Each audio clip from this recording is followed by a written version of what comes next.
Welcome to Sit Down Sundays with Megan Campbell from Turquoise Sky Custom Spirits, and this is Perry Mel hanging out with me today, and we're going to tell some stories about Prohibition, because it was a wild time. They gave us a lot of weird stories. So these are just going to be like some of my favorites that I really thought were wild and out there. Alright, so the important thing to remember about Prohibition is that everyone around the world was doing it. They were thinking about it. They were trying to find ways to do it. We just did it first, and then everyone else saw how incredibly bad of an idea that was. And, where's your baby? Where's your little baby? Lay down. Lay down. Good girl. And so, for example, the vodka company with the very clear bottle, the company they're from, I think the country they're from, I think they're from Finland or Norway or one of those guys, they ended up doing, like, basically each household was issued a booklet where it'd have, like, you know, this is how much everyone had a ration. And mostly the women would be the ones holding on to that booklet. And so it's like, okay, you can drink way too much on Monday, but you're done. That's it. You're not getting anything else. Or you can stretch it out all week and then you'll be okay. So that's kind of how they got through it. That was one of the ways that they managed that. But here in the States, we were already deep in it. So it's important to put yourself in the mindset. You know, we have the benefit of hindsight. We're like, look, prohibiting this thing is not going to make it go away. It's just going to make it harder to find. It's just going to make it dangerous. It's just going to, you know, it's going to make money for people who do illegal things. You know, but that's all the benefit of hindsight. So at the time, they really genuinely believed that, like, if we prohibit the sale of alcohol, you know, men will be home. You know, jails will be empty. Families will be whole again. You know, they really thought that it would solve all their problems. If there was no alcohol, you know, people would be good people instead of doing the stuff that they do when they're drunk, which is just not true, you know. But whatever, benefit of hindsight. So, fun stories. So one of my particular favorites is, like, how sexism kind of backfires, because women, moonshiners or runners or whatever, they were way more successful than men. And some of that's because it's like, what's a pretty little lady like you doing here? I couldn't possibly think you're doing anything wrong, which is just, you know, classic.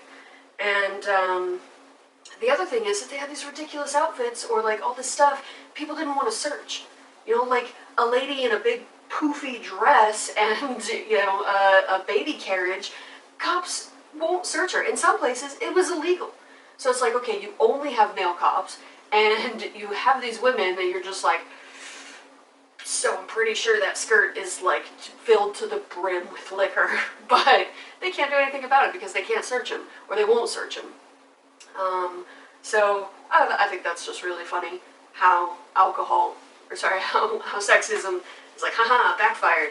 If we were equals, you could arrest me right now. Let's see, some other fun ones.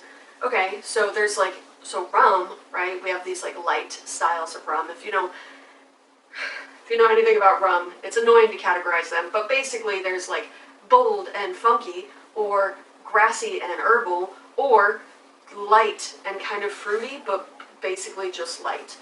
And so during Prohibition, all these people, you know, they traveled down to Cuba because it's not really international, but it was outside of the U.S. jurisdiction in that particular way.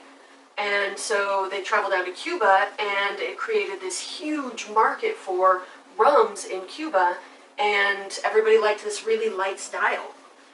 Rub your belly. Just go rub your belly. And everybody really liked this light style of rum, so Cuba and a bunch of other places near it switched to this really light style, which is, you know, the style that we still prefer. Even today, most people are like, just a light rum. Like, they don't want anything dark and funky. And that's pretty much Prohibition working right there. Coming in for snuggles. Coming in for kisses and loving and attention. Of course, oh, scratch your butt. Scratching your butt. I'm scratching your butt. Alright, let's see. There was another one I was thinking of, like for 3 days. I can't remember. Okay. So, the rum and that. Oh, the juice.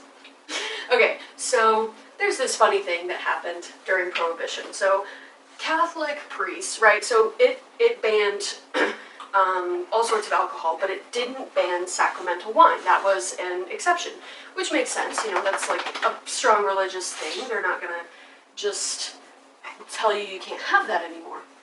So, so in the Catholic faith, right, there's two faiths that use sacramental wine. There's Catholics and there's Jews. And so in the Catholic faith, it's all super structured. You know, like you report to you, report to you, report to you, and we know exactly who these people are. It's like published every year. That's not a thing in the Jewish faith. It's kind of just like, hey, we're all here, I guess. I mean, there's maybe some, but there's no official, like, reporting structure. There's not a lot of, like, that's my boss, and I answer to them frequently. So the number of ordained Jewish priests who are able to order sacramental wine increased like 4,000% the year after Prohibition was enacted. So that just cracks me up. And then, like, just a little, like, piece on hypocrisy here. So all the people who voted this in are obviously politicians and are pretty rich. You had to be rich at the time to be a politician. And so, right, they voted it in. It was set to start on January of that year. Well, it's a prohibition against making and importing alcohol, but what you already had was fine. So all these rich people who voted for Prohibition to put it through were buying in bulk. Like, there was huge orders of cognac and all sorts of stuff.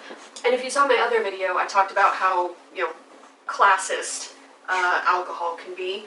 So there was a really serious, like, how do we ban everything else but not ban cognac? Because cognac doesn't make people do bad things. We would know we're rich, is basically the vibe, I guess. So, yeah, that one is haha funny, but haha not funny. Yeah, I think that's some of my favorites. The Real McCoy, that was actually just a dude. That's his name.